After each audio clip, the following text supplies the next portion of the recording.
समृद्धि।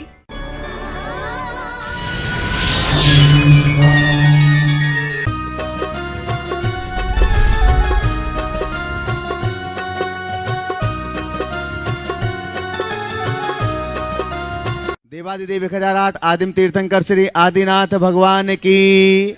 दोनों हाथों को आकाश की ऊंचाइयां प्रदान करते हुए पूरी चेतना के साथ लगना चाहिए कि आप भावना युग शिविर में इतनी बड़ी संख्या में यहां पर उपस्थित हैं। मूल नायक गुणायतन मूल नायक श्री चंद्र प्रभु भगवान की, परम शांति विधायक श्री शांतिनाथ भगवान की, चिंतामणि श्री पार्श्वनाथ भगवान की, वर्तमान शासन नायक श्री महावीर भगवान की, 24 तीर्थंकर भगवंतों की, संत श्रोमणी 108 आचार्य गुरुवर श्री विद्यासागर जी महामुनिराज की, गुणायतन प्रणेता पूज्य मुनिवर श्री प्रमाण सागर जी महाराज की, पूज्य मुनिवर श्री अरह सागर जी महाराज की, शाश्वत तीर्थराज की पावन धरा पर स्थित गुणायतन, जहां पर विश्व का एक अनुपम अलौकिक अद्वितीय पंचायतन शैली के जिनालय का निर्माण लगभग पूर्णता की ओर है, और जहां पर बहुत थोड़े ही समय में पूरे जिनागम के मूल सिद्धांतों को बताने की क्षमता रखने वाली जो मूल समो शरण दर्शन के नाम से और आत्मा से परमात्मा की यात्रा के नाम से राइड और मूवी, वो भी कुछ दिनों बाद आपके समक्ष होगी। और इन गुणायतन के लोक कल्याणकारी साथ में जिनागम को समझाने वाली इन सभी परियोजनाओं से देश और दुनिया के अनेक लोग लगातार अपनी चंचला लक्ष्मी का सदुपयोग करते हुए जुड़ रहे हैं। आज यहाँ पर भावना युग शिविर जो कि कल 13, 14, 15 अगस्त को यहाँ पर आयोजित है, देश और दुनिया से अनेक शिविरार्थी आज यहाँ पर पधारे हुए हैं। हम आपसे भी अनुरोध करेंगे कि आप यहाँ पर आए हैं तो एक बार आप गुणायतन के सामने ही जो बड़ी बिल्डिंग है अनुभव केंद्र को आप समय निकाल करके, आपके भावना युग के बीच का जो समय रहेगा, आप पूरे शिविरार्थी एक बार उसको जरूर अवलोकन कीजिएगा, जरूर देखिएगा, और आप अपने जीवन का जो सर्वश्रेष्ठ दे सकते हैं वो अवश्य गुणायतन को दीजिएगा। इससे जुड़िएगा क्योंकि यहाँ पर एक संस्कृति का निर्माण हो रहा है। आने वाले जीवन काल में ये स्मरण में रहेगा कि आप और आपके परिवार ने एक ऐसे स्थान पर शाश्वत दान दिया हुआ था जहां पर शाश्वतता को लेकर के रचना की जा रही है। तो आज मैं उन नामों की घोषणा यहां पर कर रहा हूं जो लोग इससे जुड़े हुए हैं, और अपेक्षा होगी कि आप सब लोग करतल ध्वनि से उनके दान की अनुमोदना करेंगे। लेकिन उसके पहले पारस चैनल, जनवाणी चैनल और प्रामाणिक ऐप के माध्यम से देश और दुनिया में शंका समाधान के इस लोकप्रिय कार्यक्रम को अपने घरों पर बैठे देख रहे सभी श्रावकों के लिए और आप सभी लोगों के लिए महाराज श्री का मंगल आशीष मिल सके, इसके लिए दोनों हाथों को जोड़िएगा। महाराज श्री के श्री चरणों में हम नमन करते हैं त्रिबार और मंगल आशीष लेते हैं। हे महाराज श्री, नमोस्तु नमोस्तु नमोस्तु। आज जो गुणायतन से स्वर्ण दान के रूप में जुड़ रहे हैं, पहले उन नामों की घोषणा हम यहां पर कर रहे हैं। आसनसोल पश्चिम बंगाल से स्वर्गीय अमोलक चंद जी की पुण्य स्मृति में धर्मपत्नी सुशीला देवी, पुत्र राजीव कुमार, पुत्रवधु सारिका जैन ने गुणायतन के लिए एक सोने की चेन, सोने की अंगूठी लगभग 21.14 ग्राम ये समर्पित की है। जोरदार करतल ध्वनि से हम उनका सम्मान करें और यहां पर उपस्थित हो तो कृपया मंच पर पधारें। आसनसोल पश्चिम बंगाल से अगर यहां उपस्थित हैं तो पधारिएगा मंच पर, और आपके सम्मान के लिए हम आमंत्रित कर रहे हैं श्री सुभाष जी पधारें, गुणायतन सीईओ पधारिएगा। साथ ही आज गुणायतन के लिए स्वर्णदान दिया हुआ है पीतमपुरा दिल्ली से स्वर्गीय मगनेश जैन माता जी की स्मृति में राकेश जैन, ऋतु जैन, सुगंधा जैन, संयम, समकित, गरिमा एवं समिता जैन ने गुणायतन के लिए एक सोने की चेन, एक अंगूठी और सोने का टॉप्स एक जोड़ी दिए हैं। लगभग 17.12 ग्राम स्वर्ण उन्होंने समर्पित किया। एक बार जोरदार करतल ध्वनि से उनका भी सम्मान करें और थोड़ा सा शीघ्रता करते जाएंगे सम्मान में भी। एक साथ खड़े हो जाएं, पूरा परिवार साथ में खड़े हो जाएं। अगर पीतमपुरा दिल्ली वाले यहां पर उपस्थित हैं तो कृपया मंच पर पहुंचें। जोरदार जोरदार करतल ध्वनि से सम्मान कीजिएगा। आप सब भी अनुमोदना के साथ सम्मिलित हों, आइएगा। पीतमपुरा दिल्ली से जिन्होंने लगभग 17 ग्राम स्वर्णदान दिया है, पधारें। और आपके सम्मान के लिए हम यहां पर आमंत्रित कर रहे हैं श्रीमती चंद्रकला जी पाटनी, रांची, गुणायतन मंत्री और ट्रस्टी, कृपया पधारें और आज जिन्होंने स्वर्णदान दिया है उनका सम्मान करें। बंधुओं, आज गुणायतन परिवार से निर्माण मित्र के रूप में जुड़ रहे हैं ग्वालियर मध्य प्रदेश से चंदन श्री जैन, धर्मपत्नी श्री ज्ञानचंद जी जैन, श्री रमेश जी जैन, श्री अनिल कुमार जी जैन, ग्वालियर मध्य प्रदेश से अगर यहां पर उपस्थित हो तो मंच पर पहुंचे। चंदन श्री जैन, चलेगा, जोरदार करतल ध्वनि से उनका सम्मान कीजिएगा। हाँ, आपकी तालियों की आवाज इस टीवी के माध्यम से उनके पास तक पहुंचना चाहिए। आज गुणायतन से निर्माण सारथी के रूप में जुड़ रहे हैं श्री सोहन लाल जी जैन बड़ौत से, अगर यहां पर उपस्थित हो तो कृपया मंच पर पहुंचे। सोहन लाल जी बड़ौत, चलिएगा, जोरदार करतल ध्वनि से आपका सम्मान उन तक पहुंचाएं।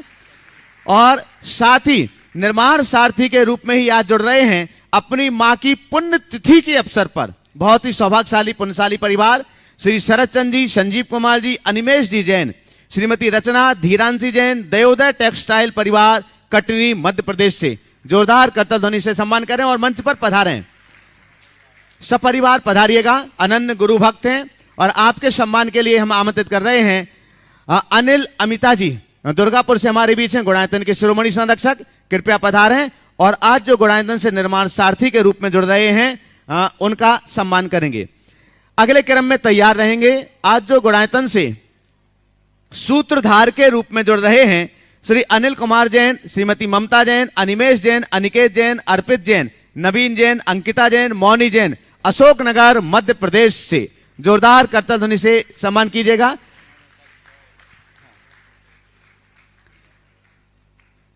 चलेगा, आपकी तालियों की अनुमोदना भी आपके पुण्य को गाढ़ा करती है, बढ़ाती है और देश और दुनिया में इस कार्यक्रम को देख रहे लोगों के प्रति लिए भी दान के प्रति भाव जागृत करती है। और इस कार्यक्रम को देख रहे लोगों से भी मैं कहना चाहता हूं कि अगर आप दान की सल्ला में अवगाहन करना चाहते हैं तो आप अपने टीवी स्क्रीन पर जो मोबाइल नंबर चल रहे हैं, आप गुणायतन कार्यालय में संपर्क करके अपने दान की स्वीकृति दे सकते हैं, जिनके नामों की घोषणा यहां से होगी। आपके सम्मान के लिए हम यहां पर आमंत्रित कर रहे हैं श्री राजेश जी जैन पुणे से, गुणायतन ट्रस्टी हमारे बीच हैं, और प्रदीप जी जैन नोएडा से हमारे बीच हैं। आप पधारें। और आज जो सूत्रधार निर्माण सारथी के रूप में जुड़े हुए हैं श्री शरद चंद जी, संजीव को, अच्छा, श्री अनिल कुमार जी, ममता जी, अनिमेश जी, अनिकेत जी, अर्पित जैन, नवीन जैन, अंकिता जैन, मौनी जैन, अशोकनगर से। बंधुओं, हम आपके लिए बतला दें, कल गुणायतन के लिए 1000 सेट पीतल के बर्तनों के लिए यहां से घोषणा की गई थी और उसमें अभी इन्होंने 100 पीतल के बर्तन सेट देने की घोषणा अपनी ओर से की थी। एक बार जोरदार करतल ध्वनि से इसके लिए भी हम उनका सम्मान करें। गुणायतन से स्तंभ के रूप में, पहले सूत्रधार थे, अब स्तंभ के रूप में जुड़ रहे हैं जोरहाट से श्री विमल कुमार जी, सरला देवी जैन पाटनी, श्री रविंद्र जी, सुधा कंगन निमित जैन पाटनी, जोरहाट से। अगर यहां पर उपस्थित हो तो कृपया पधारें। पधारिएगा। आपकी जोरदार जोरदार करतल ध्वनि के बीच हम उन्हें यहां मंच पर आमंत्रित करते हैं। और अच्छा, और आपके सम्मान के लिए मैं आमंत्रित कर रहा हूं प्रदीप जी जैन नोएडा से, पधारें। और शकुन दीदी जी सागर से, पधारिएगा। आइएगा, थोड़ा सा शीघ्रता कर लें। बंधुओं, जैसे कि कल आपके बीच घोषणा की गई थी कि आने वाले समय में यहां पर श्रावक संस्कार शिविर आयोजित हो रहा है और कार्तिक मास में आस्थानिक महापर्व में सिद्धचक महामंडल विधान और महाराज श्री के चरण सानिध्य में तीनों आस्थानिकों में सिद्धचक मंडल विधान की आराधना लगभग होती ही है। तो जो भी आप पीतल बर्तन के सेट पूजन के लिए यहां प्रदान कर रहे हैं, आपका सौभाग्य है कि तीनों 28 में आपके बर्तनों के माध्यम से द्रव्य तैयार होकर के पूजन आराधना होगी। तो मैं एक बार पुनः उसकी घोषणा कर रहा हूं। अभी तक जो हमारे पास आ चुके हैं लगभग 650 सेट के पुण्यार्जक, 200 सेट कानपुर से ब्रह्मचारिणी सुनीता दीदी के माध्यम से श्री कैलाश चंद जी, निर्मला, मोहित, प्रियंका जैन, मंत्र जैन, कत्था वाले परिवार, एक बार जोरदार करतल ध्वनि से हम उनका सम्मान कर दें। 100 सेट राकेश रजनी जी गोधा इंदौर से, गुणायतन के परम संरक्षक, और 100 सेट अनिल जी जैन अशोकनगर से। इसके साथ ही कालीदास जी छाबड़ा, शोभा जी छाबड़ा जियागंज से, उन्होंने भी 100 सेट प्रदान किए। एक बार जोरदार करतल ध्वनि से सम्मान करते जाएं। और गोपाल प्रसाद जी जैन 51 सेट और धर्मचंद जी, कमला देवी जी छाबड़ा जियागंज, इन्होंने भी 51 सेट देने की घोषणा की। इसके अलावा और भी बहुत सारे नाम हैं, लेकिन समयाभाव के कारण से बाकी नामों की घोषणा हम कल करेंगे। देख लें। प्रथम प्रश्न के लिए योगाचार्य डॉक्टर नवीन जी जैन। और देखिएगा, जिनके लिए भी अपने घोषणाएं करना है वे आज ही घोषणा कर दें, क्योंकि शेष बर्तन सेट के लिए कल ही नाम आ चुका था। अतुल जी लगानी, शीतल जी लगानी परिवार बक्सरा गुजरात से, उनका ही नाम आ चुका था कि जितने भी सेट बचेंगे पूरे हमारी तरफ से, लेकिन ये उनकी उदारता है। उन्होंने कहा कि अगर और भी कोई देना चाहते हैं तो पहले उनका स्वागत है। तो आप में से कोई भी अगर पीतल बर्तन सेट यहां पर देना चाहते हैं तो आप अपने नाम दे सकते हैं। नवीन जी नमस्ते मुरुश्री। आगे अभी जैन तैयार रहेंगे। दमोई मासी, जिस हिसाब से आपका संकट समाधान चल रहा है, ऐसा आभास होता है कि भविष्य में आचार्य भगवान का जब भी सम्मोषण बनेगा उसके मुख्य गणधर आप उसी में रहेंगे, ऐसी मासी स्थिति बनती चली जा रही है। और दूसरा मासी, काफ़ी जगह से फ़ोन आ रहे हैं कि भावना जो पिक्चर मतलब लाइव नहीं दिखाया जाएगा, तो उसका कारण बताया गया है कि जो शिविर का महत्व था वो शिविर में प्रत्यक्ष आके ही हो सकता है। तो इस शिविर की जैन परंपरा में शुरुआत कब से हुई, इसका क्या महत्व प्रत्यक्ष लाभ लेने का? नमस्ते मासी। पहली बात तो आचार्य महाराज तीर्थंकर बने, ये हम सबके सौभाग्य की बात है। और आप सबकी ये मन की कल्पना है कि मैं गणधर बनूं। मैं तो उनका चरण चंचरीक बन करके ही रहना चाहता हूं। यदि वे समो शरण में आते हैं और मुझे उनका सभासद होने का भी सौभाग्य मिले तो अपने आप को कृतार्थ समझूंगा। खैर, ये तो केवल भावनाएं हैं और भावनाएं केवल भावनाएं होती है। अच्छा हो कि ये साकार हो। आपने भावना योग के संदर्भ में कहा कि इसका सीधा प्रसारण क्यों नहीं। अरे भाई, सीधा ही प्रसारण कर देंगे तो शिविर का मायना क्या होगा। जितने लोग शिविर में आए हैं, शिविर में आइए। सप्लाई का पानी पीने वाले को झरने का आनंद नहीं मिलता है। आप झरने के पानी पीने का आनंद लीजिए, और इसीलिए इसका सीधा प्रसारण नहीं हो रहा। अभी मेरे पास संकेत आया था कि जिनवानी चैनल भी चाह रहा है कि हम इसका प्रसारण करें। तो भावना योग के प्रवचन की चर्चा तो आप लोगों तक जाएगी, जो नियमित प्रवचन होते हैं उसमें, जिनवानी पारस चैनल में भी, जिनवानी चैनल में भी जो प्रवचन इन दिनों होंगे जो भावना योग के सिद्धांत से संबद्ध होंगे। लेकिन मैंने ही कहा कि इस बार जो लोग आए हैं उनको पूर्ण लाभ मिलना चाहिए, इसलिए इसका सीधा प्रसारण का कार्यक्रम नहीं है। यहीं आइए, आनंद लीजिए, ताकि आगे फिर कोई शिविर हो तो आपकी उत्कंठा बनी रहे और आप उसका आनंद लें।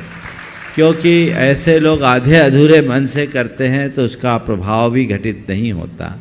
इसलिए इस बार हमने भावना योग को प्रसारित करने के लिए सम्मति नहीं दी। आप निराश न हो। ऐसे तो भावना योग यूट्यूब आदि पर आप लोगों को उपलब्ध है ही, लेकिन शिविर की बहुत सारी एक्टिविटीज़ होती है जिनको पूरी तरह से सीधे प्रसारित करना सहज नहीं होता। इसलिए जितना मिल रहा उसका आनंद लीजिए, और जिनको खूब प्रबल इच्छा है वो अगले शिविर की प्रतीक्षा कीजिए। माँ जी, आगे रह गए ना उसमें, जैन परंपरा में शिविर की शुरुआत कब से हुई? देखो, शिविर की शुरुआत कब से हुई, शिविर शब्द को अगर हम देखते हैं तो आज जिस अर्थ में शिविर है वो बिल्कुल अलग है। शिविर समूह के साथ जब हम रहते थे तो शिविर होता था। तो हमारे मुनियों के संघ को भी शिविर के रूप में ही देखा गया है पुराने समय में। लेकिन ये शिविर कब से शुरू हुआ, अभी इसके इतिहास की पड़ताल करनी होगी। नमस्ते। अभी जैन दमोई, बाणी जैन बरेली, जो गुल्लक अपनी गुणायतन के लिए समर्पित करना चाहती हैं, बाणी जैन बरेली आ जाएं, मंच पर आ जाएं। और आगे तैयार रहेंगे राकेश जैन, ऋतु सुगंधा जैन, पीतमपुरा दिल्ली, जिन्होंने आज स्वर्णदान दिया है गुणायतन के लिए। हाँ, आ जाओ इधर पीछे से। मेरा और मेरे परिवार की तरफ से आपको नमोस्तु नमोस्तु नमोस्तु। महाराज जी, मेरा प्रश्न यह है कि आजकल के माइंड डाइवर्ट होने वाले काल में अपने माइंड को स्थिर कैसे रखें और अपने माइंड की मल्टीटास्किंग की क्षमता को कैसे बढ़ाएं? बहुत अच्छा सवाल किया है। माइंड डाइवर्ट करने वाले दौर में अपने माइंड को स्टेबल कैसे करें और मल्टीटास्किंग की क्षमता को कैसे विकसित करें।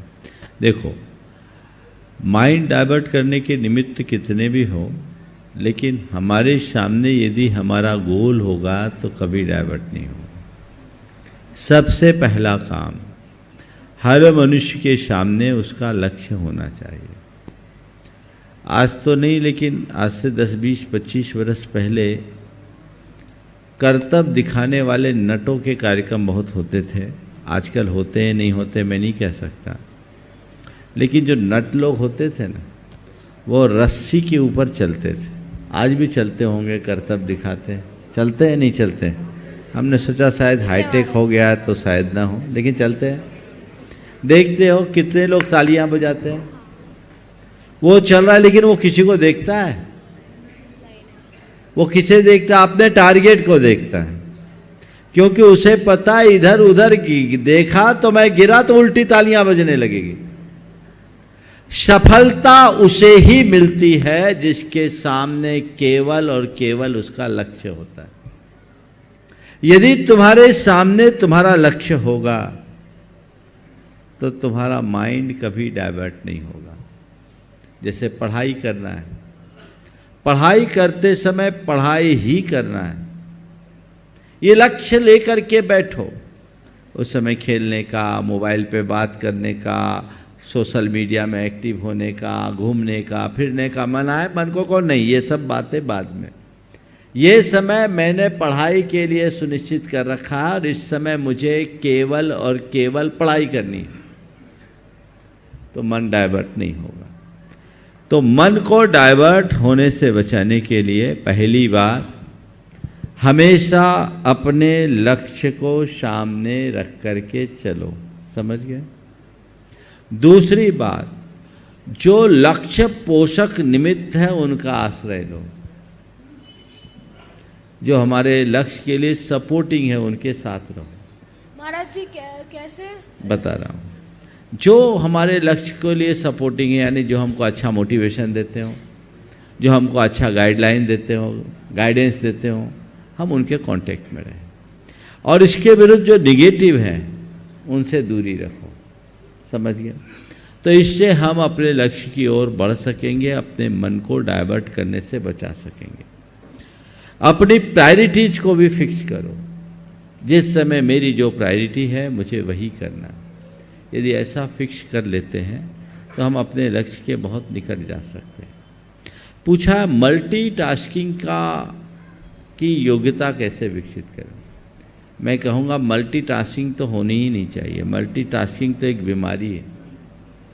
जो मल्टीटास्किंग करते हैं वो कंफ्यूज होते हैं, उनका कोई काम नहीं होता।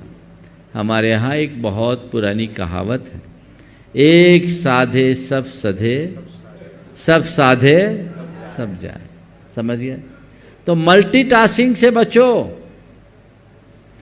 पढ़ भी रहे हो, उसी समय लिख भी रहे हो, बोल भी रहे हो और काम भी कर रहे हो, तो कोई भी काम पूरा नहीं होगा, है ना? आप लोग भी कर लेते हैं, प्रवचन सुनते हैं, शंका समाधान सुनते हैं, माला भी गिनते रहते हैं। एक साथ दो काम, इधर प्रवचन भी सुन रहे हो और माला भी गिन रहे हैं, चलता रहता है। कहता महाराज जी हमारी सामायिक उसी में हो जाती है, भगवान जाने सामायिक होती कि क्या होती। तो क्यों सही बोला कि नहीं बोला? तो मल्टीटास्किंग से बचना चाहिए। अपने परफॉर्मेंस को स्ट्रांग बनाओ और अपने परफॉर्मेंस को, वर्क एफिशिएंसी को स्ट्रांग बनाना चाहते हो तो उसके लिए भावना योग करो। भावना योग में ही आए हो क्या? नहीं आए हो? चलो भावना योग करोगे तो उसका बहुत लाभ मिलेगा। चलिए आगे। वाणी जैन बरेली आ जाएं और प्रश्न करने के लिए राकेश अपनी गुल्लक समर्पित कर दें। और सुभाष जी जैन, चलिए यहीं रख दो। सुभाष जी जैन आ जाएं और यहाँ से ये गुल्लक ले लें। हाँ ठीक है। और ये अंगूठी जो भी आपको देना है आप कार्यालय में देंगे। ललितपुर प्रबंधक प्रकाश चंद सौर्या, गुणमाला सौर्या, अभिनव प्रीति जैन सौर्या, आयुषी अन्य संध्या जैन सौर्या, उन्होंने एक अंगूठी दी है, आप एक कार्यालय में देना, वहीं पर रसीद बनेगी। आशीर्वाद ले लो यहाँ से, बाकी अपने स्थान पर चलेगा। दिल्ली वाले अपना प्रश्न रखेंगे और इसके बाद तैयार रहेंगे डॉक्टर संजीव जी सराफ वाराणसी। दोनों महाराज जी के चरणों में त्रिवार नमोस्तु नमोस्तु नमोस्तु। हे महाराज श्री, आज आपने प्रवचन में उपकार के बारे में बताया था, तो मेरा प्रश्न यह है महाराज जी कि हमने अपने माँ बाप के प्रति जितना हो सकता था किया, आज वो हमारे बीच में नहीं है, तो और हम उनके लिए क्या कर सकते हैं? देखिए, माँ बाप के लिए आपने किया, बहुत अच्छी बात है। आज आपके बीच में नहीं है, फिर भी उनके लिए करने की उमंग आपके हृदय में, ये बहुत प्रशंसनीय है और ऐसा लक्षण होने ही चाहिए। आपने पूछा उनके लिए हम क्या कर सकते हैं। बस उनके आदर्शों पे चलो, यही उनके उपकार का प्रत्युपकार है। जितना बन सके हम उनके आदर्शों पे चले और उनके नाम को अपने आचरण से जीवंत कर दे, यही सबसे उत्तम। दूसरा महाराज जी, आपने आज स्वाध्याय में समय सार में ये आया था कि अप्रमत्त स्थान वाला ही ज्ञानी होता है, तो फिर सावक क्या करें? अब वो शावक यही है कि दंड फंद से मुक्त होकर अप्रमत्त बने, और जब तक नहीं बन पा रहे हैं तो जो ज्ञानी है उनका सत्संग करें। डॉक्टर संजीव सराफ, वाराणसी, आगे तैयार रहेंगे। शोभा जैन, कालिदास जी छाबड़ा, जियागंज। परम पूज्य गुरुवर मुनि श्री प्रमाण सागर जी महाराज के चरणों में सादर नमोस्तु। गुरुदेव, भावना योग शिविर में एक शिविरार्थी के रूप में आया हूँ, इसलिए भावना योग पर ही एक छोटी सी शंका है जिसका समाधान आप हमेशा देते रहे हैं। यहाँ पर बताना चाहूँगा पूरे देश विदेश के लोगों को कि भावना योग महाराज जी ने खुद अपने आप पे प्रयोग करके ही आप तक पहुँचाने का ये कार्य किया है। हम सभी उसमें जुड़ रहे हैं। यह ना सिर्फ हमारे किसी के प्रति दुर्भावनाओं को भगाता है, वरन धर्म की प्रभावना भी करता है। जैसा कि मुझे ज्ञात है, महाराज श्री को खुद जो 300 ग्राम की पिच्छी है उसे उठाने में भी दिक्कत होती थी, लेकिन भावना योग के माध्यम से आप खुद देख सकते हैं। ऐसे बहुत से उदाहरण हैं, मैं उनका नाम नहीं लेना चाहूँगा, लेकिन खतरनाक से खतरनाक बीमारियां भी भावना योग के प्रयोग से बढ़ नहीं रही हैं, स्थिर हैं या कम हो रही हैं या उनका समूल नाश हो रहा है। तो ऐसे भावना योग में सभी लोग शामिल हों। जो शामिल नहीं हो पाते हैं वह सब कम से कम टीवी के माध्यम से इसको जरूर देखें। बहुत ही सुंदर किताब है भावना योग पर, उसका भी वाचन जरूर करें। मुनि श्री के चरणों में सादर नमोस्त। बहुत सुंदर। चलिए कालिदास। कालिदास जी आगे तैयार रहेंगे। ऋषि जैन, मड़ावरा, पूरे परिकर के साथ सब लोग आ जाएं, दोस्त यार सब। नमस्तु महाराज जी, नमस्तु नमस्तु नमस्तु। दो महाराज जी के चरणों में नमस्तु। बोलो। महाराज जी, पूर्व उपार्जित कर्मों का फल इस जन्म में मिलता है, कोई भी जन्म में मिल सकता है, यह आगम की बात है। साधारण आदमी यह दिखता है कि यह आदमी तो शुरू से ही पाप करते आ रहा है, फिर भी वह फल फूल रहा है। साधारण आदमी यह देखते हुए पाप कार्य करने में हिचकिचाता नहीं है, क्योंकि उसे ये सवाल का उत्तर मैंने कल ही दिया है। चलो आगे, आ जाएं। पीछे। ऋषि जैन, मड़ावरा, जल्दी से आ जाएं। और आगे तैयार रहेंगे राहुल जैन, नोएडा, और पारस जैन, जलेसर, दोनों साथ में ही आ जाओ। हो गया। महाराज श्री के चरणों में नमोस्तु नमोस्तु नमोस्तु। महाराज श्री जो अपन मस्तकाभिषेक या बड़ी शांति धारा जो करते हैं, तो उसमें कुछ गंदोदक के मतलब जल गंदोदक बाहर गिर जाता है जो पैरों के आसपास। ये तो विवेक का विषय है, शांति से सावधानी से रखो। आशीर्वाद। चलो पारस जैन, जलेसर, और ऋषि जैन, राहुल जैन, नोएडा, दोनों में से कोई भी प्रश्न कर लेंगे। शीघ्रता से आ जाओ। ओ महाराज जी के चरणों में नमोस्तु। महाराज जी, वैसे तो आपका काफ़ी नाम है तो आपको कोई दिक्कत नहीं होती है, लेकिन मुझे ऐसा मतलब कई मुनियों को देखकर मुझे ऐसा लगा है कि उनकी आहारचर्या में भी समस्या आती हैं। आहार उनको कई ऐसे काम करने पड़ते हैं या यंत्र मंत्र जो भी जिससे भीड़ आए। देखो, मेरा कहना है, अगर यंत्र मंत्र तंत्र मैं करने लगूंगा ना तो तुम लोग भी मुझसे छिटकने लगेंगे। कोई प्रवचन दे या न दे, कोई प्रभावना करे या न करे, साधु जीवन की सही साधना कर ले, समाज उसको सिर माथे पे रखती है। और साधु यदि ठटकर्म में लग जाता है तो समाज उससे दूर भागने लगती है। समाज का एक कर्तव्य है साधुओं की चर्या में पूरक बने, उनकी चर्या क्रिया को पूर्ण करे, उसमें हर प्रकार से सहयोग दे, किसी तरह की कमी ना आने दे। और साधुओं को चाहिए कि वे अपने मकसद के अनुरूप आगे बढ़े, बाकी बातों में किंचित भी न उलझे, तो हमारा रास्ता प्रशस्त होगा। हमारा श्री हम ऑनलाइन प्रश्न आपके श्री चरण में रख रहे हैं। अशोक कुमार जी गांधी, उत्सव 16 अहमदाबाद से आपके श्री चरणों में नमोस्तु करते हुए निवेदन कर रहे हैं। महाराज श्री, इस संसार में सबसे सुखी व्यक्ति वो है जिसने जान लिया है कि संसार में सुख नहीं है। महाराज जी, संसार में सुख नहीं है, इस बात को जानने के बाद हम अपने मन को कैसे समझाएं? कृपया समाधान करें। बहुत अच्छा सवाल किया। संसार में सुख नहीं है, इसको जानने के बाद अपने मन को कैसे समझाएं? देखिए, केवल जानने से काम नहीं होगा। संसार के दुख का अनुभव करने लगो, मन अपने आप समझ जाएगा। हम शब्दों में कहते हैं संसार दुखमय है या संसार में सुख नहीं है। जिस दिन ये हमारी भावानुभूति में आ जाएगा कि वाकई में ये दुख रूप है, हमारी दृष्टि ही कभी नहीं जाएगी। जब तक अंतर मन में वैसी अनुभूति नहीं होती, हमारे भीतर सही ज्ञान प्रकट नहीं होता, मोह का विनाश नहीं होता, तब तक हमारी धारा परिवर्तित नहीं हो सकती। महाराज श्री आंचल जैन अमीनगर सराय बागपत से आपके श्री चरणों में नमोस्तु निवेदित करते हुए पूछ रही हैं, महाराज श्री मेरी बहुत इच्छा है कि आप एक बार मुझे अपने दोनों हाथ उठाकर आशीष प्रदान करें। हमारा श्री किसी ने सत्य ही कहा है, सत्य कभी दावा नहीं करता कि मैं सत्य हूँ, लेकिन झूठ हमेशा दावा करता है कि मैं ही सत्य हूँ। तो महाराज श्री मेरी शंका यह है कि झूठ इतना शोर क्यों मचाता है जबकि सत्य चुपचाप रहता है? नमोस्तु महाराज। देखो, कभी आप धरती पर सिक्के गिराओ तो असली सिक्के का शोर कम होता है, नकली सिक्के की आवाज़ ज़्यादा होती। झूठ जो सच नहीं है पर सच का मुखौटा पहना हुआ है, उसे अपनी सत्यता को ख्यापित करने के लिए शोर मचाना जरूरी। लेकिन जो मूल में सत्य है उसके लिए किसी चीज़ की आवश्यकता नहीं है। यही इन दोनों के पीछे मौलिक कारण है। बहन जी को आशीर्वाद। हाँ, चलिए।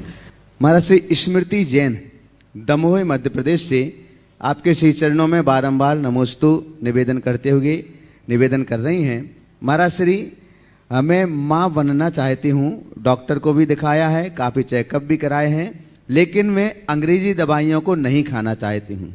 मैंने भावना योग के बारे में जाना, जिससे प्रभावित होकर मैं भी कुछ दिनों से भावना योग कर रही हूँ और गर्भवती महिलाओं के लिए जो आपने भावना योग बताया है वह भी दिन के तीनों समय करती हूँ। लेकिन महाराज श्री मैं बिना अंग्रेजी दवाइयाँ सेवन किए हुए माँ बनना चाहती हूँ। मैं इसके लिए भावना योग की और कौन सी कमांड दूँ? देखिए, भावना योग जो गर्भवती महिलाओं के लिए है वो अपने आप में परिपूर्ण है। आप उसे कीजिए, निश्चित फ़ायदा होगा। और अगर आप किसी बीमारी से ग्रसित हैं पहले से, तो आप उसके लिए चिकित्सा ले सकते हैं और एलोपैथी का विकल्प जो आयुर्वेद रूप में है वो भी ले सकते हैं। आप उसके अनुरूप देख सकते हैं या अन्य विशेषज्ञों से सलाह लें। और यदि ऐसी आपको कोई बीमारी नहीं है तो आप डॉक्टरों के चक्कर में न आए, नियमित खान पान करें, नियमित दिनचर्या रखें, सारी चीज़ें आपके अनुकूल हो जाएगी।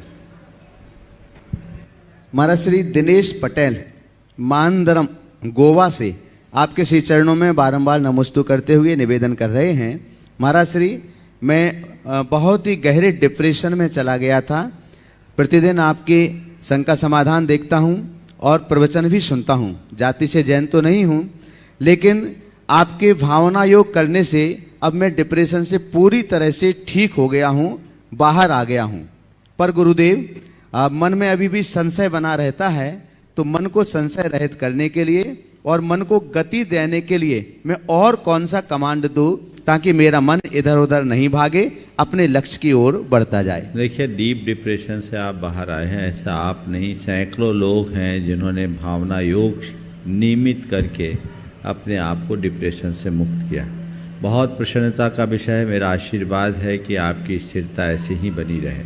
आपने पूछा आगे के विषय में मैं क्या करूं? जो आप कर रहे हैं वही करते रहिए। नियमित अगर आपने 90 दिन तक भावना योग कर लिया है और उसका लाभ मिल रहा है तो भावना योग करते रहें। और यदि उतना आप समय नहीं मिलता तो 5 मिनट का सुबह और 5 मिनट के शाम का भावना योग नियमित करें। प्रवचन आदि से अपने आप को मोटिवेट रखें और हर पल एक ही बात सोचें, मुझे सहज रहना है, शांत रहना है, सकारात्मक रहना है। मुझे सहज रहना है, शांत रहना है, सकारात्मक रहना, अथवा मैं सहज हूँ, मैं शांत हूँ, मैं सकारात्मक हूँ। ये धुन अंदर आपके बने रहे तो आपके ऊपर किसी भी बात की कोई छाया नहीं पड़ेगी। आप बहुत अच्छे तरीके से अपने कार्यों को पूरा करने में समर्थ हो सकेंगे। महाराज श्री गोपालगंज सागर मध्य प्रदेश से राजेश जैन RI आपके श्री चरणों में त्रिवार नमोस्तु निवेदित करते हुए निवेदन कर रहे हैं। महाराज श्री ऋषि मुनियों ने दाम्पत्य जीवन को एक यज्ञ की संज्ञा दी है। इस यज्ञ कुंड में अहंकार, क्रोध, लोभ, झूठ और छल कपट की आहुति देते हैं तो दाम्पत्य जीवन सुखी और साफल्य रूप से चलता रहता है। महाराज श्री हम ये जानना चाहते हैं कि एक परिवार को या अपने दाम्पत्य जीवन को स्वर्ग समान बनाने में और कौन कौन सी चीजें सहयोगी हो सकती हैं, साथ ही क्या भावना योग की कोई कमांड हमारे दाम्पत्य जीवन में छोटे छोटे जैसे कलह है, लड़ाई झगड़े आदि को दूर करने में सहयोगी हो सकते हैं क्या? देखिए, बहुत ही अच्छा वाक्य बताया है कि दाम्पत्य जीवन को एक यज्ञ के रूप में लिया गया है और इसमें ईर्ष्या, द्वेष, क्रोध, अहंकार, छल कपट की आहुति देने की बात की गई। मुझे नहीं लगता कि हमने इनकी आहुति दे दी तो फिर जीवन में कोई खटपट होगी। दरअसल हमारे जीवन की सारी खटपट की जड़ ही यही है। हमारी ईर्ष्या, द्वेष, छल कपट, कलह, क्रोध, ये जो वृत्तियां हैं यही तो हमारे जीवन को असहज बनाती है। हम इनको अंतर्मन से निकाल दें और जब स्त्री पुरुषों का संबंध पूरी तरह भावनात्मक बन जाता है तो वहाँ संबंध नहीं रहता, प्यार बच जाता है। और जहाँ प्यार, आत्मीयता होती है वहाँ इस तरह की किसी भी प्रकार की खींचातानी नहीं होती। थोड़ी बहुत नोक झोंक हो भी तो उसमें भी एक अलग रस की अनुभूति होती है जो जीवन को आगे बढ़ाने में प्रेरणा बनती है। तो मैं ऐसे बहुत सारे दंपतियों को जानता हूँ जिनके लंबे चौड़े अनुभव हैं और एक लंबा चौड़ा समय व्यतीत हो गया है और आज भी वे बहुत मधुरता के साथ अपना जीवन जी रहे हैं, प्रेम और सद्भाव के साथ जी रहे हैं। तो ये चीज़ें होनी चाहिए, एक दूसरे का आदर करना, एक दूसरे का सम्मान करना, एक दूसरे की भावनाओं को समझना और भावनाओं की कद्र करना किसी भी संबंध के लिए बहुत ज़रूरी है और दाम्पत्य जीवन के लिए तो और भी ज़्यादा ज़रूरी। अगर स्त्री पुरुषों के मध्य अहम आ जाता है तो संबंध नहीं टिक सकता। अहम तो किसी के बीच में बाधा बनता है। कोई भी संबंध हो जहाँ अहम आया वहाँ अन्य दुर्बलताएं भी आती है और वो हमारे संबंधों को तार तार कर देती है। इसलिए हमें ऐसे अहमपूर्ण प्रवृत्ति से अपने आप को दूर ही रखने की कोशिश करनी चाहिए। आपने पूछा भावना योग में ऐसा कोई कमांड है क्या? मैं तो कह रहा भावना योग में अपने आप सारे कमांड हैं, आप उनको कीजिए, आपके हर प्रकार के संबंध मधुर हो सकेंगे और आप अपने जीवन को बेहतर बना सकेंगे। हमारा श्री हीरा बरजात्या जैन हजारीबाग झारखंड से आपके श्री चरणों में बारंबार नमोस्तु करते हुए निवेदन कर रही हैं। महाराज श्री कुछ समय पहले भावना योग प्रतियोगिता हुई थी और उसमें मुझे दूसरा स्थान मिला हुआ था। आपके चरणों में कोटि कोटि नमन। महाराज श्री जिंदगी एक दिन की हो या 4 दिन की, हम जिंदगी को ऐसा कैसे जिएं कि जिंदगी हमें नहीं मिली, जिंदगी को जैसे हम मिले हों और उस जिंदगी से हमें कुछ लाभ भी मिल सके। हम जिंदगी को हार करके नहीं, जिंदगी को जीत करके इस दुनिया से जाएं। जिंदगी ऐसे कैसे जिएं कि जिंदगी हमें ना मिले हो, ऐसा लगे कि जैसे जिंदगी को हम मिल गए और ज़िंदगी के इस सफ़र से हम जीत के जाएं, हार ना हो। उसके लिए हम क्या करें? मैं एक ही वाक्य में आपके सवाल का उत्तर दूंगा। अगर सच्चे अर्थों में जीवन को आनंद की यात्रा बनाना चाहते हो तो कुछ मत करो, जीवन के मर्म को सीखो और सही तरीके से जीना सीखो। जिन्हें सही तरीके से जीना आता है वे ही जीवन का रस ले पाते हैं और सही तरीके से जीने का एक ही रास्ता है, सहज रहो, सकारात्मक रहो, सहन करो और जो घटे उसे स्वीकार करो। ये चीज़ें जीवन में घट जाए तो जीवन का रंग ही अलग हो जाए। आगे प्रश्न के लिए तैयार रहेंगे। संजीव कुमार जैन कटनी निर्माण सारथी। हमारा श्री अंतिम ऑनलाइन प्रश्न है। अतुल दुबे और डॉक्टर RK जैन सतना से आपके श्री चरणों में निवेदन करते हुए पूछ रहे हैं। महाराज श्री सादर चरण स्पर्श। जो व्यक्ति अपने प्रति कठोरता एवं दूसरों के प्रति उदारता की रीति नीति अपनाते हैं उनकी जीवन शैली में सकारात्मक जुझारूपन होता है। अनुभव है तो अपने प्रति कठोर व दूसरों के प्रति उदार होने की विधि। तो महाराज श्री किन प्रसंगों पर अपने प्रति कठोर हों और दूसरों के प्रति उदार बने, इसकी टेक्निक क्या है, इसका रास्ता क्या है? किन प्रसंगों पर अपने प्रति कठोर और दूसरों के प्रति उदार बने? मैं तो ये कहूँगा, जब खुद पर दुख आए तो कठोर बनकर सहनशील बनो, औरों पर दुख आए तो मृदु बनकर संवेदनशील बनो। स्वयं के कष्टों पर सहनशील बने, औरों के कष्टों में संवेदनशील बने। ये दोनों बातें हमारे अंतरंग में यदि घटित हो जाए तो तय मान करके चलिएगा, हमारे जीवन में वह गुण आएगा कि हम अपने प्रति कठोर होंगे, औरों के प्रति मृदु होंगे। तुलसीदास जी ने इस बात को बहुत अच्छे तरीके से रामचरितमानस में लिखा। संत हृदय नवनीत समाना, कहि कविन पर कह नहीं जाना। लोग कहते कि संतों का हृदय नवनीत के समान होता है। तुलसीदास जी कहते ऐसा कविगण कहते, पर वो कहना नहीं जानते। संतों का हृदय नवनीत के समान नहीं होता। बोले कैसा होता? बोले उससे अलग होता। बोले क्यों? निज परिताप द्रवे नवनीता, पर परिताप हु संत पुनीता। जो अपने ऊपर आंच लगने पर पिघले वो नवनीत है, और जो औरों पर आंच आने पर पिघले वो संत है। खुद की पीड़ा को सहो और दूसरों की पीड़ा में द्रवीभूत हो जाओ। खुद की पीड़ा को पीना सीखो और दूसरों की पीड़ा को हरना सीखो। यदि ये दो गुण प्रकट हो गए तो आपके जीवन में वह सब कुछ घटेगा जिसकी आपको अपेक्षा है। संजीव कुमार जी जैन कटनी, आज आप गुणायतन परिवार से भी जुड़े हुए हैं। एक बार जोरदार करता ध्वनि से पहले इनका सम्मान करें। निर्माण सारथी के रूप में भी अपना प्रश्न रख रहे हैं, आपके बाद में तैयार रहेंगे। अनिल जी दुर्गापुर, शिरोमणि संरक्षक गुणायतन। मुनि श्री के चरणों में त्रिवार नमोस्तु।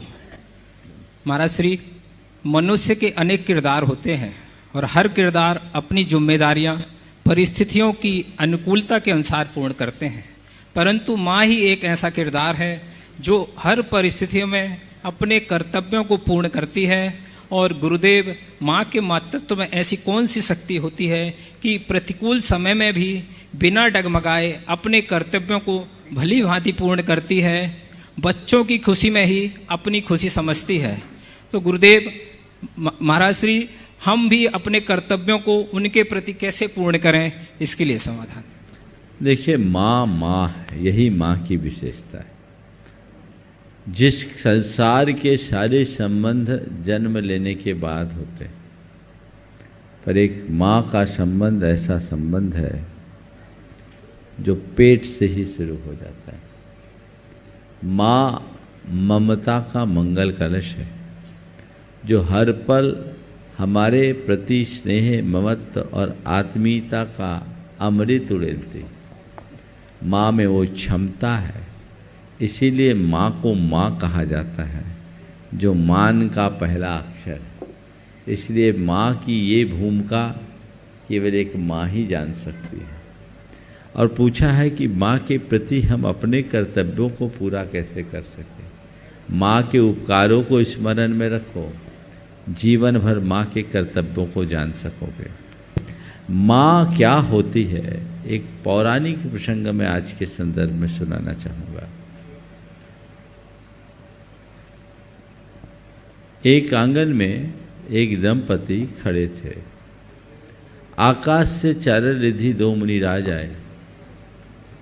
दो चारण रिद्धिधारी मुनिराज आए। दंपति ने भाव भक्ति से उन्हें आहार कराया। आहार करके दोनों वापस आकाश मार्ग से चले गए। लेकिन वो मुनिराज आए, उस माँ का मातृत्व मरने लगा। कुछ समझ नहीं पाई कि क्या है, लेकिन मुनिराज थे, वहाँ ममत्व नहीं, भक्ति भाव की जरूरत थी। अपने आप को संयत रखते हुए भक्तिपूर्वक मुनिराजों का आहार कराया और मुनिराज आहार करके विहार कर गए। थोड़ी देर बाद फिर वही मुनिराज दोबारा आहार को आ गए। बड़ा आश्चर्य, अभी इनको आहार कराया। दिगंबर जैन मुनि 24 घंटे में एक ही बार आहार लेते हैं, फिर ये दोबारा कैसे आ गए? कुछ समझ नहीं पाई। फिर भी सब प्रकार का संकोच त्याग कर उन्होंने उन्हें आहार कराया, लेकिन इस बार और अधिक मात्रित उमड़ आया। वो गए कि फिर तीसरे बार वो 2 मुनि फिर आ गए। अब तो दिमाग चकराया, लेकिन इस बार देख करके तो उनका आंचल भीग उठा, दूध झरने लगा। जैसे तैसे संयत भाव से मुनिराजों का आहार कराया और आहार कराने के बाद महाराज विहार करा गए। महाराज तो विहार कर गए। वो देवकी थी, श्री कृष्ण की मां। मुनिराजों के चले जाने के बाद उसके मन में एक सवाल खड़ा हुआ कि मुनि महाराज 24 घंटे में एक ही बार आहार लेते हैं, ये 3 बार क्यों आए? और मुनियों को देखकर मेरे हृदय में श्रद्धा उमड़नी चाहिए, मेरे स्तनों में दूध क्यों उमड़ा? वो सीधे भगवान नेमिनाथ के समोर शरण में गई और अपना सवाल उनके समक्ष रखी। तो भगवान ने कहा, देवकी ये तो होना ही था। मां पहली बार अपनी संतान को देखे और उसका मातृत्व न उमड़े, ये असंभव है। बोले ये क्या हुआ?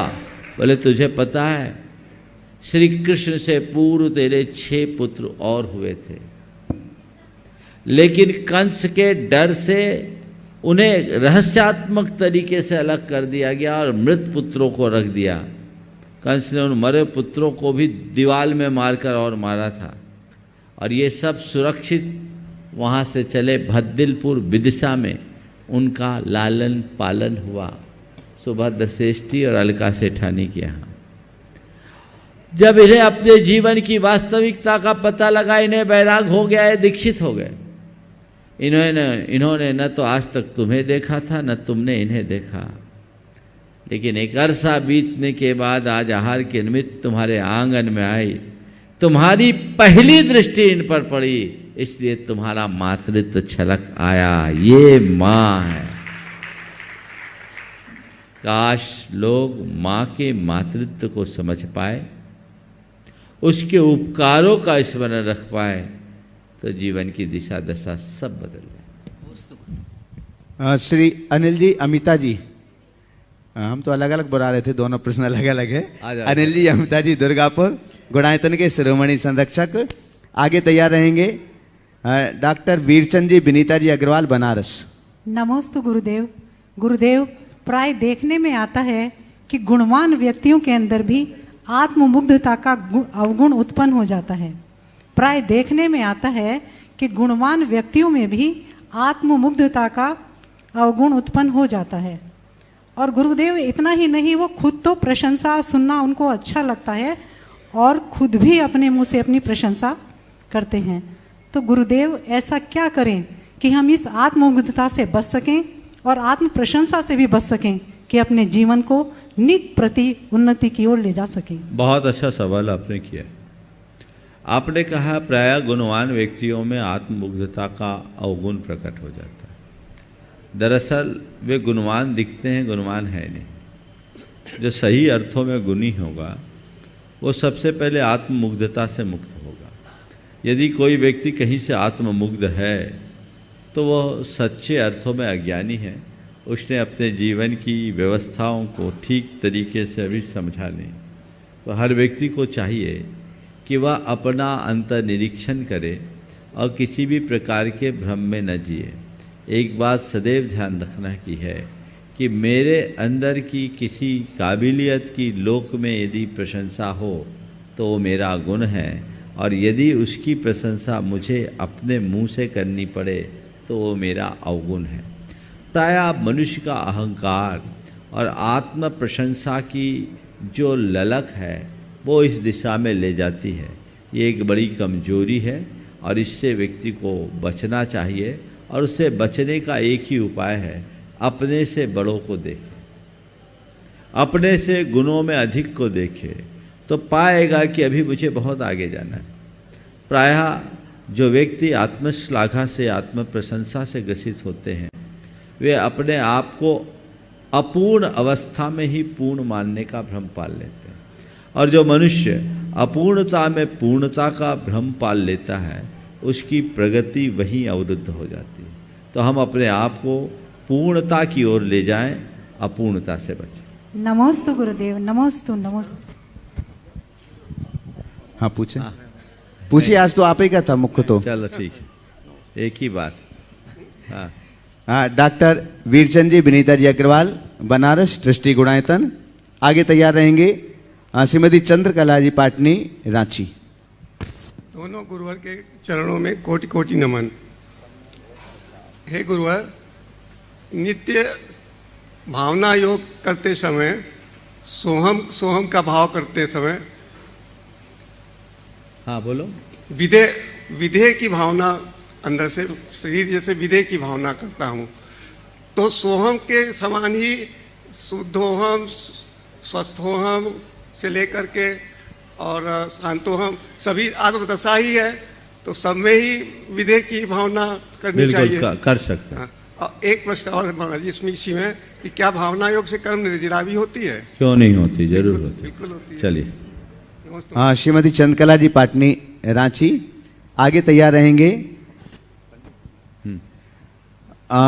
विशुद्ध विद्वान अनंत जी रेखा जी जैन, मैनपुरी से हमारे बीच हैं, वो अगले प्रश्न के लिए तैयार रहेंगे। मेरी तरफ से जगत के सब जीवों की तरफ से दोनों मुनि राजों के चरणों में नमोस्तु। महाराज श्री, जब कोई व्यक्ति धर्म मार्ग में आता है तो उसके अंदर कौन से गुण प्रकट होने चाहिए और कौन से अगुण रहित होने चाहिए? बहुत अच्छा सवाल है। धर्म मार्ग में रहने वाले व्यक्ति के अंदर कौन से गुण प्रकट होने चाहिए और कौन से गुण नहीं होने चाहिए, खत्म होने चाहिए, अवगुण खत्म होने चाहिए। मैं तो ये कहूँगा, अगर सच्चा धर्मात्मा है तो उसका मोह छूटना चाहिए, मोहांधकार मिटना चाहिए और आत्मज्ञान विकसित होना चाहिए। अगर ये दोनों चीज़ें घट गई तो बाकी सब चीज़ें अपने आप प्रकट हो जाएगी। मोहांधकार मिटने का मतलब मैं कौन हूँ, मेरा क्या है, समझ में आना चाहिए। अंदर से ज्ञान प्रकट होना चाहिए जिससे अपने जीवन की सच्चाई का बोध हो सके और व्यक्ति अपने आप को समझ सके, आगे बढ़ सके। उसके बिना उसमें कुछ नहीं होना चाहिए। ये तो हुई आध्यात्मिक बात। अगर व्यवहारिक दृष्टि से किसी व्यक्ति से बात की जाए, कोई धार्मिक व्यक्ति अपने जीवन में अच्छाई को ग्रहण करना चाहता है और बुराई को मिटाना चाहता है, तो उसके अंदर अपने दोष देखने का गुण आना चाहिए और दूसरों के दोष दर्शन के अवगुण से बचना चाहिए। जो व्यक्ति अपनी कमियों को देखने में सक्षम होता है और जो व्यक्ति दूसरों के अवगुणों को अनदेखा करने में समर्थ हो जाता है, सच्चे अर्थों में वही महान बने। पंडित अनंत रेखा जी जैन, मैनपुरी, और सभी मैनपुरी वाले जो हैं उनके साथ में ही शीघ्रता से आगे आ जाएं। शीघ्रता से आगे आ जाएं जल्दी से, तब तक सूचना दे दो। बंधुओं, आप सभी को विदित है कि कल प्रातः काल से भावना योग शिविर प्रारंभ हो रहा है और भावना योग शिविर के लगभग शिविरार्थी यहाँ पहुँच चुके हैं और भावना योग शिविर की शेष जानकारी आपको इस सत्र के बाद में दी जाएगी। श्रावक संस्कार शिविर 31 अगस्त से 9 सितंबर तक यहाँ पर आयोजित हो रहा है पावन सिद्ध क्षेत्र सम्मेद शेखर जी की पुण्य धरा पर, जिसका रजिस्ट्रेशन आप 20 अगस्त तक करा सकते हैं। 5100 रुपये की राशि रजिस्ट्रेशन शुल्क है और इसे आप प्रामाणिक ऐप अथवा www.munipramansagar.net पर जाकर के कर सकते हैं। अगर आपसे ये संभव नहीं है तो आप गुणायतन कार्यालय में संपर्क करके भी अपने नाम दे सकते हैं। संख्या सीमित है इस बार और बहुत तेजी से श्रावक बंधु अपने रजिस्ट्रेशन करा रहे हैं, इसलिए आप आलस्य छोड़ करके जल्दी से जल्दी रजिस्ट्रेशन कराएं। साथ ही कार्तिक मास के आस्थानिक महापर्व में 1 नवंबर से 8 नवंबर तक संस्कृत भाषा का मूल सिद्धचक विधान का आयोजन यहाँ पर किया जाएगा, जिसके संपूर्ण मंत्रोच्चार महाराज श्री के मुखारबिंद से संपादित होते हैं और अनेक मंडल सुनिश्चित किए जा चुके हैं। एक मंडल के लिए 3,11,000 रुपए की राशि सुनिश्चित है, जिसमें आपके परिवार के 8 व्यक्ति उस पर मंडल के साथ में बैठकर या खड़े होकर के सिद्ध प्रभु की आराधना संपन्न कर सकते हैं। पंडित साहब अपना प्रश्न रखेंगे और आपके बाद में तैयार रहेंगे कैलाश सेठी अजमेर। बोलो। परम पूज्य महाराज जी के पावन चरणों में त्रिवार नमोस्तु नमोस्तु नमोस्तु। महाराज जी, हमारी बहुत कठिन समस्या है। यदि हमारे ही भाई बंधु हमारे परिवार के साथ अहित की भावना से कुछ बुरा करते हैं और बहुत बुरा करते हैं, तो हमें उनके साथ कैसा व्यवहार रखना चाहिए, जबकि हमारी किसी के प्रति कोई बुरा भावना नहीं होती। देखिए, हो गया पूरा। और उनके साथ में हमें उनके बुरे भावनाओं से किस तरीके से बचना चाहिए? देखिए, अगर कोई भी व्यक्ति, अब चाहे वो अपना हो या पराया, यदि हमारा अहित का भाव करता है, अहित करने का प्रयास करता है, तो हमें उससे प्रभावित नहीं होना चाहिए। पहले तो ये सोचना चाहिए कि कोई भी मेरा अहित नहीं कर सकता। मेरा अहित अगर कोई करेगा तो मेरा अशुभ परिणाम ही करेगा, कोई गैर नहीं। मेरा असली शत्रु बाहर नहीं, असली शत्रु भीतर। जहाँ तक किसी व्यक्ति की बात है तो वह तो केवल निमित्त है और निमित्त बनकर के सामने आया है, ऐसा सोचना चाहिए। महाराज जी, हमें उनके साथ में फिर किस बता रहा हूँ, वो निमित्त बनकर आया है। और उस समय ये सोचना चाहिए कि सुनिश्चित तौर पर मैं कभी उनके लिए निमित्त बनी होंगी। आज वो मेरा पुराना अकाउंट सेटल हो रहा है। हाँ, ऐसे व्यक्ति को पहचान कर उनसे सुरक्षित दूरी रखनी चाहिए। उनके प्रति न राग रखना चाहिए, न द्वेष रखना चाहिए। माध्यस्थ भाव को अपने साथ बनाकर रखना चाहिए।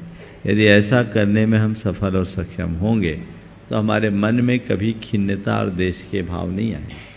वो हमसे बैर रखे, हम उनके प्रति क्षमा भाव रखें।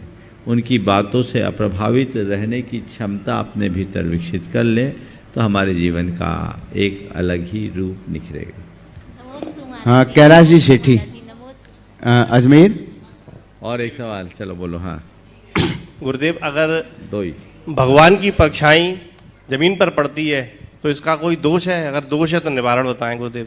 मंदिर में फर्श में भगवान की परछाई पड़ रही, वो तो पड़ेगी। आजकल तो बहुत चिकने फर्श रहते हैं, प्रतिबिंब पड़ता है, तो जहाँ प्रतिबिंब पड़े वहाँ लोगों के पैर न पड़े, व्यवस्था करें और उसके लिए चटाई आदि बिछा सकते हैं।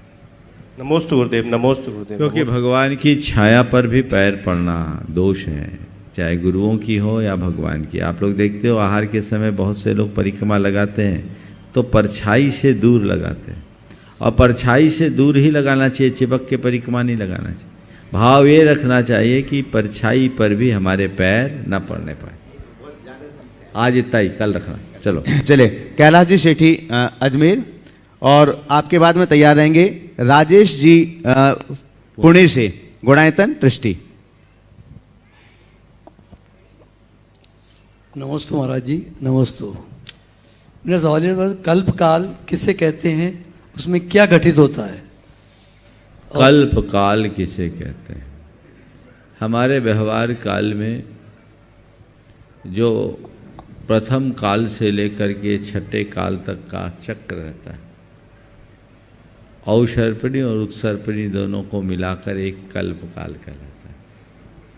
और ये काल असंख्य वर्षों का होता है, और इसी काल में इस पूरी की पूरी सृष्टि अपने अभ्युदय और विनाश दोनों के दौर से गुजरती है।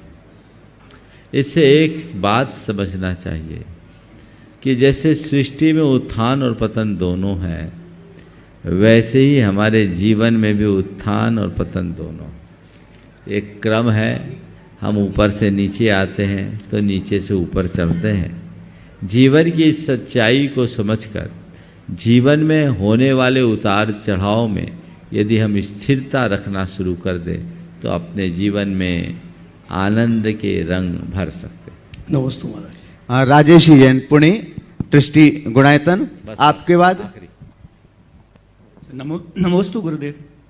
गुरुदेव, पैर में लगे कांटे को हाथ में कांटा लेकर के निकाला जाता है, तो गुरुदेव मेरा प्रश्न यह है कि यदि किसी व्यक्ति या वस्तु के अच्छाई और बुराई दोनों के रूप हों तो उसकी सीमा निर्धारण कैसे करें और वह विवेक कैसे जागृत रखें कि वह सीमा के अनुरूप हम उसकी अच्छाई का ही उपयोग करें। देखो, अगर खुद की अच्छाई और बुराई दोनों है तो उसका तटस्थ भाव से समीक्षा करे, अच्छाई को उभारने की कोशिश करे, बुराई को ख़त्म करे। और सामने वाले की अच्छाई और बुराई के बीच में चुनाव करना है तो हम उसकी अच्छाई को प्रमुखता दे, बुराई को अनदेखा करें। किसी की बुराई को हटाने का अधिकार हमारे पास नहीं है। हम उसकी अच्छाई को ग्रहण करके अपने जीवन को आगे बढ़ा सकते हैं।